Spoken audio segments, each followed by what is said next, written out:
અહેમદાબાદ મિત્ર ન્યૂઝમાં આપનું સ્વાગત છે।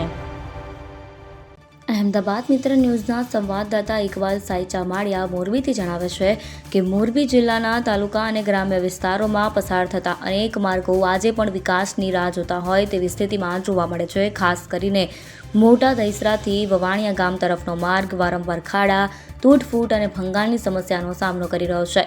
વાહન ચાલકો માટે આ માર્ગ જોખમી અને અસુવિધાજનક બન્યો છે।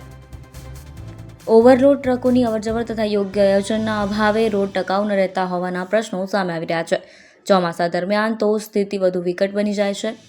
રાજ્યના મુખ્યમંત્રી ભૂપેન્દ્રભાઈ પટેલ દ્વારા સમગ્ર ગુજરાતમાં માર્ગોને મજબૂત બનાવવાના આદેશો આપવામાં આવ્યા હોવા છતાં માળિયા મિયાણા સહિતના વિસ્તારોમાં તેની અસર પૂરતી રીતે દેખાતી નથી। માળિયા મિયાણા જેવા દરિયાઈ રણ વિસ્તારમાં આવેલ વિસ્તારોમાં માર્ગ સુવિધા નબળી રહેતા લોકો વિકાસથી વંચિત રહેવાનો અહેસાસ કરી રહ્યા છે। ડિજિટલ યુગમાં પણ આધારભૂત સુવિધાઓ માટે સંઘર્ષ કરવો પડે તે ચિંતાજનક બાબત છે। હાલની પરિસ્થિતિ પ્રજાલક્ષી ચિંતન માટે આહ્વાન કરે છે। તંત્ર અને સ્થાનિક ચૂંટાયેલા પ્રજાના પ્રતિનિધિઓએ માર્ગોની ગુણવત્તા, સમયસર મરામત અને ટકાઉ વિકાસ માટે સંકલિત પ્રયાસો કરવા જરૂરી છે। મજબૂત માર્ગ વ્યવસ્થા માત્ર સુવિધા નથી પણ આર્થિક વિકાસ, શિક્ષણ, આરોગ્ય અને રોજગાર સાથે સીધો સંબંધ ધરાવે છે।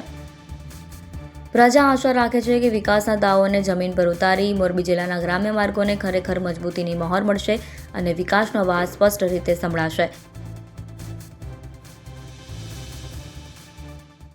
અહેમદાબાદ મિત્ર ન્યૂઝની યુટ્યુબ ચેનલને સબસ્ક્રાઇબ કરો અને બેલ આઇકોન જરૂરથી દબાવો, જેથી દરેક મહત્વના વિડીયોની નોટિફિકેશન તમને મળતી રહે।